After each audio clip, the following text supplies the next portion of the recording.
नमस्कार विद्यार्थी मित्रांनो, रोटेशनल डायनॅमिक्स शेवटच्या या लेक्चरमध्ये म्हणजे 14व्या परत एकदा तुमचं स्वागत करतोय.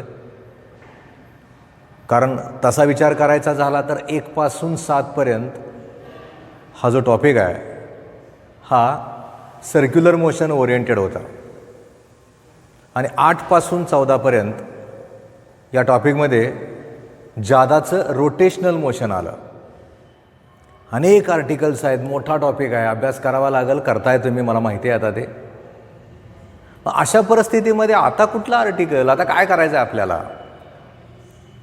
आताचं जे आर्टिकल आहे त्या आर्टिकलचं जे नाव आहे, लेबल आहे, ते मी फळ्यावर लिहिलं आहे. काय ते बघा, linear acceleration and speed while pure rolling down on an inclined plane. म्हणजे काय? कल्पना करूयात, आपल्याकडं या पद्धतीनं असणारा हा एक स्मूथ फ्रिक्शनलेस असा एक इन्क्लाइन्ड प्लेन आहे. मुळात तो जो इन्क्लाइन्ड झाला आहे त्याचा अँगल ऑफ इन्क्लिनेशन आपण थीटा समजूयात.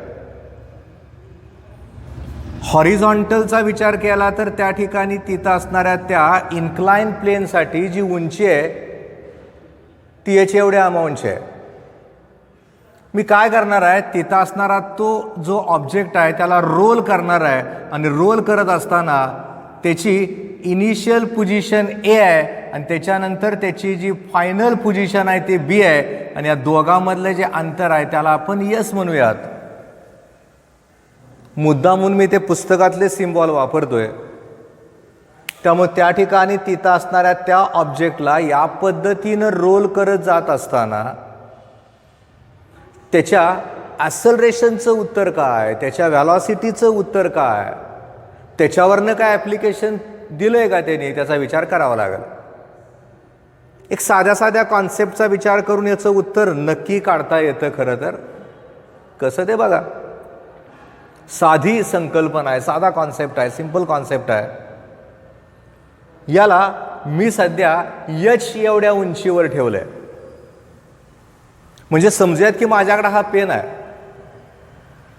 त्याला एवढ्या एच उंचीवर ठेवलं आहे. याच्यामध्ये कुठली ना कुठली एनर्जी स्टोअर झाली ना. म्हणजे हा प्रश्न परत एकदा तुम्ही स्वतःला विचारला किंवा मी तुम्हाला विचारला तर तुम्ही म्हणणार की सोपं आहे की सर, पोटेन्शियल एनर्जी असणार आहे त्याच्यामध्ये.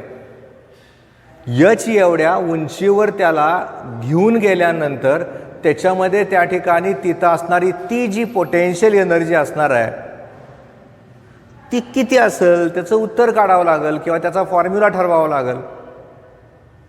पण त्याच्यानंतर तो बघूयात, पण त्याच्या अगोदर हा विचार आपण करूयात.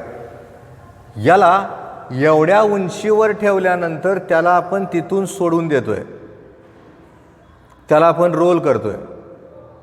रोल करत करत करत करत या ठिकाणी तिथं असणारा तो जो स्पियर आहे किंवा त्या ठिकाणी असणारा एखादा सिलेंडर आहे किंवा बॉडी आहे, ऑब्जेक्ट आहे, तो या ठिकाणी येणार आहे, तो ग्राउंड लेवलला येईल.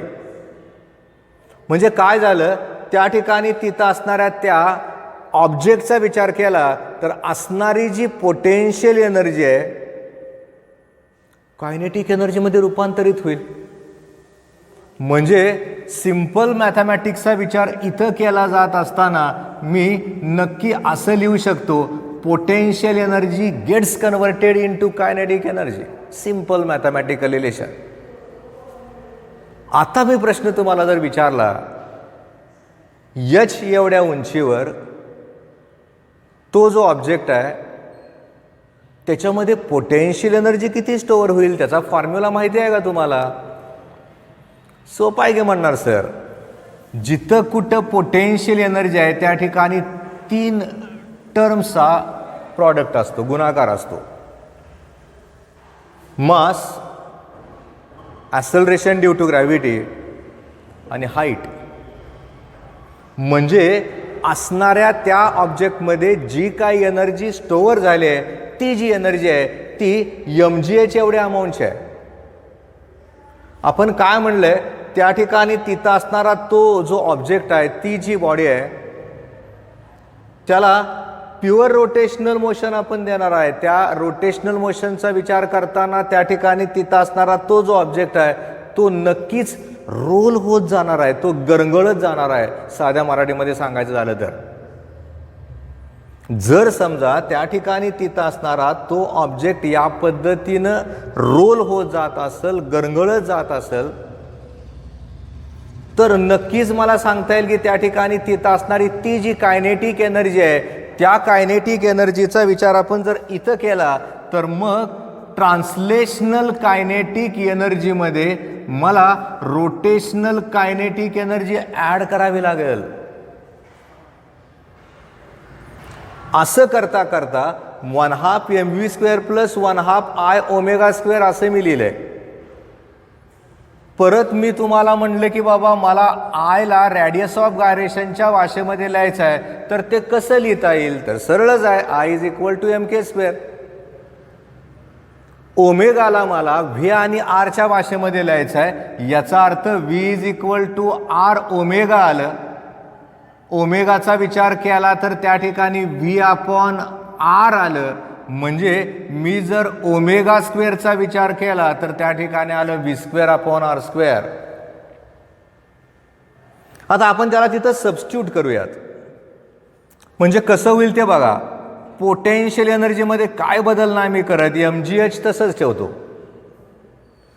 हे जे ट्रान्सलेशनल कायनेटिक एनर्जीचं रिलेशन आहे 1/2 mv² ला पण मी तसंच ठेवतो. आता इथं जात असताना 1/2 ठेवूयात, आयच्या ठिकाणी आपण ठेवूयात mk² आणि ω²च्या ठिकाणी आपण ठेवूयात V²/R². आता खरं तर थोडं सिम्बॉलिक व्हेरिएशन येते, त्याला आपण स्मॉल m देऊन टाकूयात, म्हणजे मग कॉम्प्लिकेशन नकोत. पुस्तकात काही ठिकाणी कॅपिटल स्मॉलमध्ये थोडंसं कन्फ्युजन होईल, पण ते एकसारख्या करून घ्या, सोपं होऊन जाईल ते. मग असं करता करता मला आता वाटलं की याच्यामध्ये काय कॉमन काढता येतंय का? तर येतंय. कुणाला कॉमन काढता येते? 1/2 mv² ला. असं जर मी इथं कॉमन काढलं तर ब्रॅकेटमध्ये माझं काय येणार आहे? इथं 1 येईल प्लस येईल. इथं जर बघितलं तर k²/R² येईल.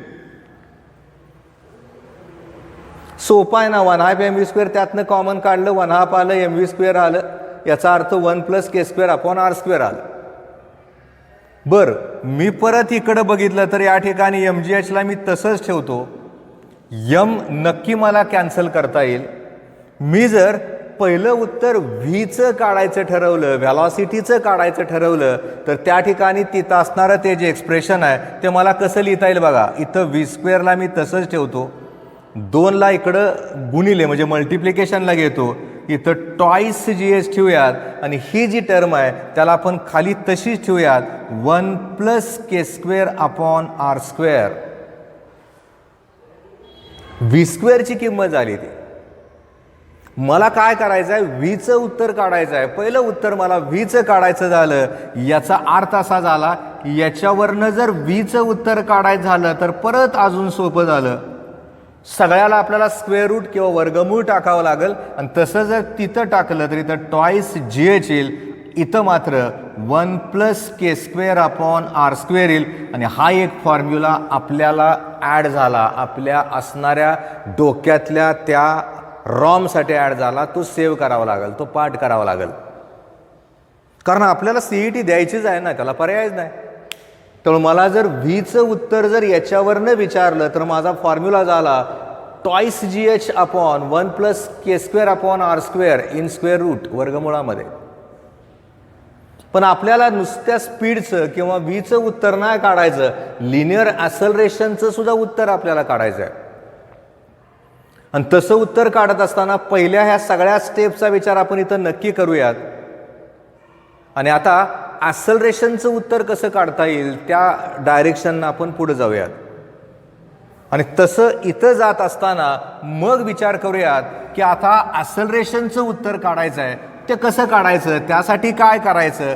मग मी काय केलं, फळ्यावरच्या बाकीच्या सगळ्या ज्या स्टेप्स आहेत त्यांना आता पुसून टाकलंय. आणि फळ्यावर जर नीट बघितलं तर आपण काय ठेवलं, तर व्ही स्क्वेअरची जी किंमत आपण काढली होती ती किंमत आपण तशीच ठेवली.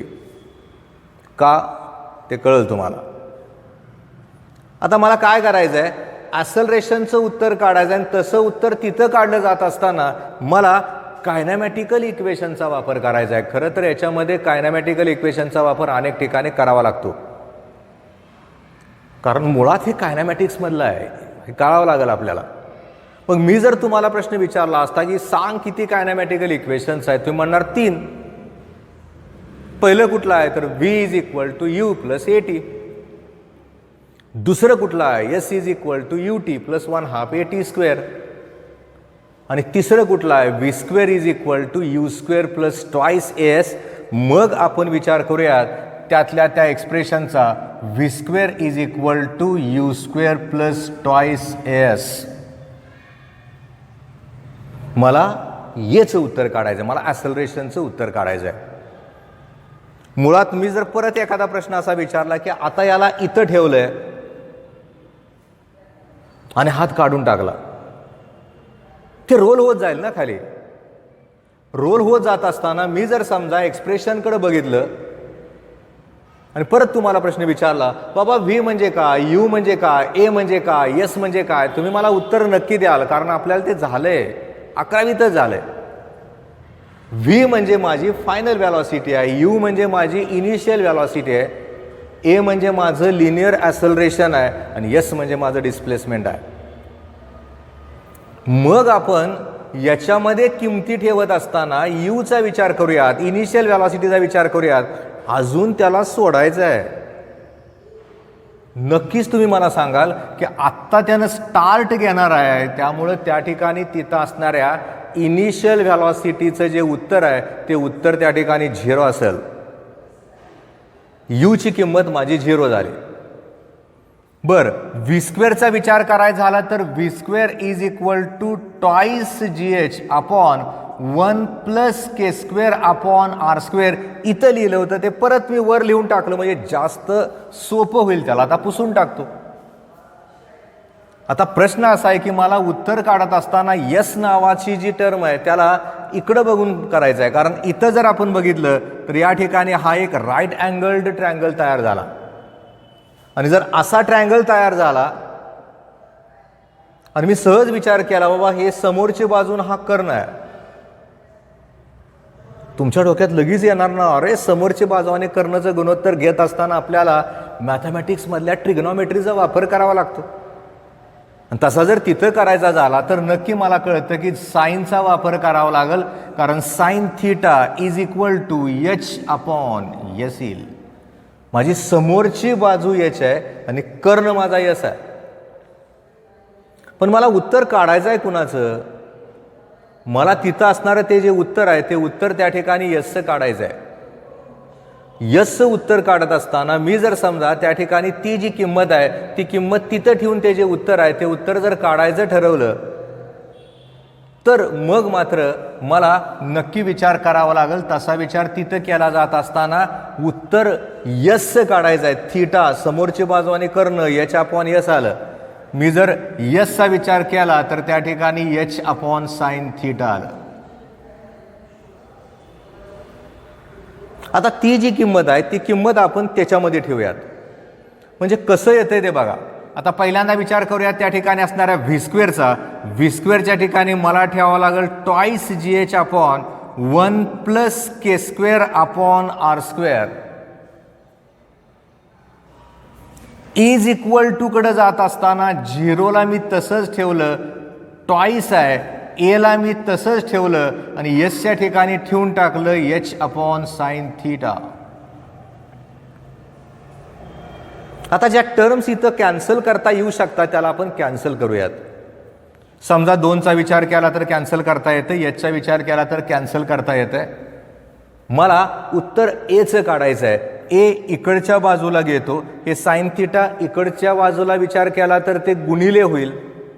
म्हणजे ए इज इक्वल टू इथं जर बघितलं तर जी साइन थीटा येईल आणि अपॉन जर आपण बघितलं तर त्या ठिकाणी 1 प्लस के स्क्वेअर अपॉन आर स्क्वेअर येईल. आणि हा एक फॉर्म्युला परत ॲड झाला. म्हणजे मला त्या ठिकाणी तिथं असणाऱ्या ॲक्सलरेशनचं उत्तर काढत असताना मला a is equal to g sine theta upon 1 plus K square upon r स्क्वेअरचा विचार करावा लागेल. एखादी जर समजा प्युअर जर मोशन असेल, विदाउट स्लायडिंग असेल, तर याची किंमत जी साइन थीटाच्या बरोबर असेल. व्हीचं उत्तर अंडररूट टॉईस जी एच येईल. पण ते ॲडिशनल मधलं झालं ना, मला मुळात उत्तर काढायचं आहे कुणाचं, तर ॲक्सलरेशनचं उत्तर काढायचं आहे, व्हीचं उत्तर काढायचं आहे. दोन फॉर्म्युले तयार झाले. व्हीचं उत्तर काढत असताना root twice g H upon 1 plus के स्क्वेअर अपॉन आर स्क्वेअर आलं आणि ॲक्सलरेशनचं उत्तर काढत असताना g sine theta upon 1 plus के स्क्वेअर अपॉन आर स्क्वेअर आलं. तसा विचार करायचा झाला तर खऱ्या अर्थानं याच्यामधले थिअरॉटिकल कॉन्सेप्ट वेगळे इथं संपतात, पण त्यांनी थोडंसं ॲडिशनल त्याच्यामध्ये दिलंय. म्हणजे हे तर सगळं आपण या पद्धतीनं सोडवतोय, ते सोडवावंच लागेल. ते येतं, आपल्याला कळतं. विचारतील काय सांगता नाही येत, कधी विचारतील, काय विचारतील, कुठला प्रश्न असेल, कारण मोठा टॉपिक आहे हा. पहिल्या सेक्शनमध्ये फार टॉपिक नाहीत, पण प्रत्येक टॉपिक मोठा केला गेला आहे, त्यामुळे याचा विचार नक्की करावा लागेल. आणि असा विचार इथं केला जात असताना एचं उत्तर काढायचं आहे, तर जी साइन थीटा अपॉन 1 प्लस के स्क्वेअर अपॉन आर स्क्वेअर करून उत्तर काढावं लागेल. मग याच्यामध्ये त्यांनी काय केलंय, आपल्याला थोडं ॲडिशनल इन्फॉर्मेशन दिल्यात. त्या कशा दिल्यात, कुठल्या दिल्यात, काय करायचं आहे, त्याचा नक्की विचार आपण इथं करूयात. वाटलं तर ते आपण CET किंवा नीटसाठी म्हणून समजूयात. आणि तसं समजलं जात असताना नक्की लक्षात ठेवा, समजा आपल्याला त्या ठिकाणी एखादं गुणोत्तर काढायचं आहे, विचारलंय त्याने. कुठलं विचारलंय, जर ते जे गुणोत्तर आहे ते जर काढलं जात असताना translational kinetic energy as to rotational kinetic energy as to total energy. Translational किती आलं 1 ॲज टू, इथं किती आलं K square upon R square आलं, ॲज टू इथं किती आलं 1 प्लस के स्क्वेअर अपॉन आर स्क्वेअर. म्हणजे काही ठिकाणी आपण तिथं असणार ते जे उत्तर आहे ते काढत असताना या फॉर्म्युलाचा वापर करून ती उत्तरं काढू शकतो. कशी ते बघा, कल्पना करा. आपण सुरुवातीला विचार करतोय त्या ठिकाणी तिथं असणाऱ्या मोमेंट ऑफ इनर्शियाच्या फॉर्म्युल्याचा, आणि पहिल्यांदा आपण त्या ठिकाणी विचार करूया तो जो स्पियर आहे तो सॉलिड आहे, सॉलिड स्पियरचा. सॉलिड स्पियरच्या मोमेंट ऑफ इनर्शियाचं उत्तर मी आता तुम्हाला विचारलं तर तुम्ही मला नक्की सांगाल 2/5 mr² येईल. मी जर समजा त्या ठिकाणी आयच्या ठिकाणी mk² ठेवलं तर 2/5 mr² तसंच येईल. यमला यम कॅन्सल येईल. याचा अर्थ k² अपॉन r²चं उत्तर माझं 2/5 येईल. समजा आपण विचार केला त्या ठिकाणी तिथं असणारा तो जो स्पियर आहे तो स्पियर समजा एम्प्टी आहे, व्हॅक्यूम आहे आतल्या बाजूला, किंवा हॉलो स्पियर आहे. आणि तसा जर त्या ठिकाणी तिथं असणारा तो स्पियर असेल आणि त्याच्यासाठी आपल्याला आता फॉर्म्युल्यामधलं कन्व्हर्जन बघायचं झालं तर लक्षात ठेवायचं आहे, समजा तो जो स्पियर आहे तो आता हॉलो आहे, याच्यासाठी जो फॉर्म्युला आहे तो 2/3 mr² आहे. हे सुद्धा नक्की लक्षात ठेवा. याच्यामध्ये असणारं जे आय आहे ते आय म्हणजे खरं तर mk² आहे. इथं 2/3 mr² आहे. परत एकदा यमला यम कॅन्सल करा. याचा अर्थ इथं k² अपॉन जर r² केलं तर त्याचं जे उत्तर आहे ते उत्तर आलं 2:3. आता आपण एक्झाम्पल जे पुस्तकात दिलंय त्याचं इम्प्लिमेंटेशन इथं करूयात. म्हणजे इज इक्वल टू पहिल्यांदा 1 तसंच ठेवतो या ठिकाणी, k² अपॉन r²च्या ठिकाणी इथं 2:3 ठेवतो आणि टोटल एनर्जीच्या ठिकाणी 1 प्लस 2:3 ठेवतो. म्हणजे काय झालं, आता इथं जर बघितलं तर 1 तसंच राहिलं, 2:3 तसंच राहिलं, आणि इथं जर बघितलं तर 5:3 आलं. 3 + 2 5/3 आलं. याला फायनल स्वरूप जर आपण दिलं तर त्याचं जे उत्तर आहे ते 3:2:5 आलं. आणि हे रेशो विचारतात translational kinetic energy as to rotational kinetic energy as to total kinetic energy. तसं जर उत्तर आपल्याला या पद्धतीनं काढायचं झालं तर आपल्याला ते जे उत्तर आहे ते उत्तर नक्की काढता येतं. तर हे 100% लक्षात ठेवा. अनेक वेळा अनेक पद्धतीनं आपण खरं तर या असणाऱ्या टॉपिकला बघत गेलो. अगदी सुरुवातीपासून या टॉपिकचा जर अभ्यास नीट केला असेल, मी म्हणतो परत परत बघा ते व्हिडिओज, नक्की बघा. जसं जसं बघत जातो तसं तसं पुस्तकाकडं वळा, तसं तसं नोट्सकडं वळा. हे सगळं करता करता 100% तुम्हाला त्या ठिकाणी तिथं असणारा तो जो टॉपिक आहे तो टॉपिक नक्की कळेल. आणि तो कळायलाच पाहिजे, कारण ह्यातला महत्त्वाचा टॉपिक आहे हा. सुरुवात आहे ह्या टॉपिकनं. जसं सेकंड सेक्शनमध्ये पहिला जो टॉपिक त्यांनी दिला आहे तो वेव्ह ऑप्टिक्स आहे. तो पण 2 असणाऱ्या त्या टॉपिकला एकत्रित करून तयार केलेला तो टॉपिक आहे. तसंच हा टॉपिक आहे. म्हणजे आपल्याला या पद्धतीनं त्या ठिकाणी तिथं असणाऱ्या त्या रोटेशनल डायनॅमिक्सच्या थिअरॉटिकल कॉन्सेप्टचा अभ्यास करता येतो. हे करता करता मग आपण असा विचार करूयात की याच्यामध्ये थोडीफार एक्झाम्पल आपण घेऊ शकतो का. नक्की आपण थोडीफार एक्झाम्पल घेऊ शकतो, इनिशिएट करू शकतो. मुळात खरं तर फिजिक्समध्ये प्रॉब्लेमचाच मोठा प्रॉब्लेम आहे. माझं नेहमीचं वाक्य आहे, मी एक्झाम्पल मी सोडून दिली किंवा एखाद्या ठिकाणी कुठेतरी दिली म्हणून होत नसतं. ते तुमचं त्या एक्झाम्पलसाठी डिव्होशन किती आहे त्याच्यावर खरं तर त्या ठिकाणी तिथं असणारं ते जे एक्झाम्पल आहे ते एक्झाम्पल ठरतं. त्यामुळं एखाद्या ठिकाणी एखादं एक्झाम्पल आपल्याला सोडवत असताना मुळात ते जे एक्झाम्पल आहे ते एक्झाम्पल आपण समजून घेऊन सोडवावं लागतं. ते जे एक्झाम्पल आहे ते एक्झाम्पल त्या ठिकाणी नीट वाचावं लागतं. वाचता वाचता त्याचा अर्थ कळावा लागतो. आणि तसा तो अर्थ तिथं कळायचा झाला तर आपण पुस्तकातली जी अनसॉल्व्ड एक्झाम्पल आहे त्यातलं एखादं दुसरं एक्झाम्पल घेऊयात. आता मी ते एक्झाम्पल एक वाचतो पुस्तकाची अनसॉल्व्ड आहे. कसं दिलं आहे बघा. Coefficient of static friction between a coin and a gramophone disc is 0.5. म्हणजे मला पटदिशी त्या ठिकाणी गिवन व्हॅल्यू लिहायची सवय झाली पाहिजे. म्यूची किंमत मला 0.5 दिली आहे. त्याच्यानंतर परत मी ते एक्झाम्पल पुढं वाचायला सुरुवात केली. Radius of the disc is 8 centimetre. म्हणजे आपल्याला त्या ठिकाणी तिथं असणारी ती जी रॅडियस आहे त्या ग्रामोफोन डिस्कची ते आपल्याला 8 सेंटीमीटर दिली आहे. त्याच्यानंतर परत जर आपण बघितलं आपल्याला तिथं सांगितलंय initially the centre of the coin is 5 centimetre away from the centre of the disc. At what minimum frequency will it start slipping from there असं त्यांनी विचारलंय. आता by what factor will the answer change in the coin is almost at the rim असं काहीतरी त्यांनी त्याच्या पुढे add केलंय. आपण काय करायचं आहे, पहिल्यांदा विचार करायचा आहे की त्या ठिकाणी तिथं असणारं ते उत्तर काढत असताना ते उत्तर काढायचं कसं. मुळात मी फक्त तुम्हाला हिंट देणार आहे, उत्तर तुम्ही स्वतः काढायचं आहे. परत अशा प्रकारचं एक्झाम्पल या ठिकाणी ठेवलं जात असताना आपल्याला कुठल्या तरी टर्मनं कम्पेअर केल्याशिवाय उत्तर नाही निघत. म्हणजे काय, एक्झाम्पलचं नेचर कसं आहे बघा. या पद्धतीनं असणारी ती ग्रामोफोन डिस्क आहे. पूर्वीच्या काळी आवाज तयार करायला या प्रकारच्या ग्रामोफोन डिस्कचा वापर केला जायचा. मग CD आली, नंतर मग त्या तुमचे SD कार्ड आले, ते बदलत गेलं. पण पहिल्यांदा आवाज जो तयार झाला तो ग्रामोफोन डिस्कवर झाला. याच्यावर त्या ठिकाणी तिथं असणारे एक कॉइन ठेवले आणि याला या पद्धतीनं तिथं असणारी ती रोटेशन दिली आहेत. म्हणजे मला काय करावं लागेल, अशा असणाऱ्या त्या आर्टिकलचा विचार केला जात असताना फोर्स ऑफ फ्रिक्शनला त्या ठिकाणी सेंट्रिपेटल फोर्सनं इक्वेट करावं लागेल. मग फोर्स ऑफ फ्रिक्शनला काय घेणार मी, μmg घेणार. कारण हे आपण बघितलंय ना, हा फॉर्म्युला माहिती आहे आपल्याला. μmg is equal to mr² घ्यावा लागेल. इथं जर बघितलं तर m ला m कॅन्सल करावं लागेल. याचा अर्थ μg is equal to r⍵² आलं.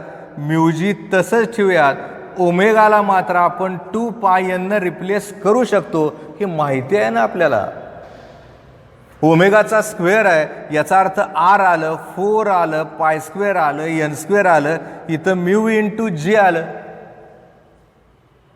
अगदी सोपं आहे खरं. जी म्हणजे साधारण आपल्याला माहिती आहे 9.8 असतं, म्हणजे पायचा वर्ग आपण जीच्या ठिकाणी ठेवू शकतो.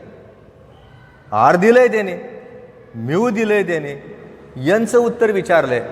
म्हणजे मी जर समजा इथं पाय स्क्वेअर ठेवलं is equal to R 4 pi square N square केलं, इथं जर कॅन्सल केलं आणि आता फक्त किमती ठेवल्या, लॉग टेबलचा वापर केलाच नाही, तर त्या ठिकाणी तिथं असणारं ते जे उत्तर आहे ते उत्तर आपलं 1/8 हर्ट्झ येतं, म्हणजे 0.125 उत्तर येतं. आपल्याला उत्तर कसं काढायचं आहे ते मी सांगतोय, कारण ऑनलाईनमधनं ज्यावेळेस आपण बघतो त्यावेळेस ते एक्झाम्पल ऑनलाईनमधनं शिकवणं तितकं सोपं नसतं, कारण तुम्ही माझ्या समोर नाही आहात. तुम्हाला ते लॉग टेबलचं प्रॅक्टिस असावं लागतं, तुम्हाला त्या पद्धतीनं कॅल्क्युलेशन करावे लागतात. मी काय करू शकतो, तुम्हाला हिंट देऊ शकतो, नंतरचा भाग तुमचा आहे. कारण मी आत्ताच सांगितलं होतं, प्रॉब्लेममध्ये आपल्याला स्वतःहून जेवढा प्रयत्न करता येतो करावा लागतो, त्याच्याशिवाय प्रॉब्लेम सुटत नाहीत आणि प्रॉब्लेमशिवाय फिजिक्सच नाही. त्यामुळे त्यात पहिल्यांदा काय करावं लागेल, काय करता येईल ते बघा. म्हणजे मी आत्ता जे एक्झाम्पल घेतलं ते किती नंबरला आहे तुम्हाला पुस्तकात दिसतंय ते, आणि तशा प्रकारचं ते एक्झाम्पल या पद्धतीनं सोडवलं जात असताना उत्तर जे काढायचं आहे ते आपल्याला फ्रिक्वेन्सीचं उत्तर काढायचं आहे, म्हणजे यांचं उत्तर काढायचं आहे. यामध्ये किमती ठेवलं, उत्तर काढलं, त्या ठिकाणी तिथं असणारं ते जे उत्तर आहे ते उत्तर आपलं साधारण 1/8 हर्ट्झच्या आसपास येईल. मग जरा अजून एखादं एक्झाम्पल जर यातलं बघायचं झालं तर ते एक्झाम्पल आपण कसं बघू शकतो ते पण बघूयात. म्हणजे मी काय करतोय, तुम्हाला फक्त हिंट देतोय, तुम्ही प्रयत्न करायचा आहे. एक्झाम्पल ही अशी संकल्पना आहे की त्याच्यामध्ये ॲप्लिकेशन असू शकतं, स्ट्रेट फॉरवर्ड असू शकतं, बोर्डाचं असू शकतं, CETचं असू शकतं. मला जर CETचं एक्झाम्पल सोडवायचं आहे तर I can't use log table, मला लॉग टेबल वापरावाच लागत नाही, वापरताच येत नाही. राऊंडअप करून घ्या त्या किमतीला.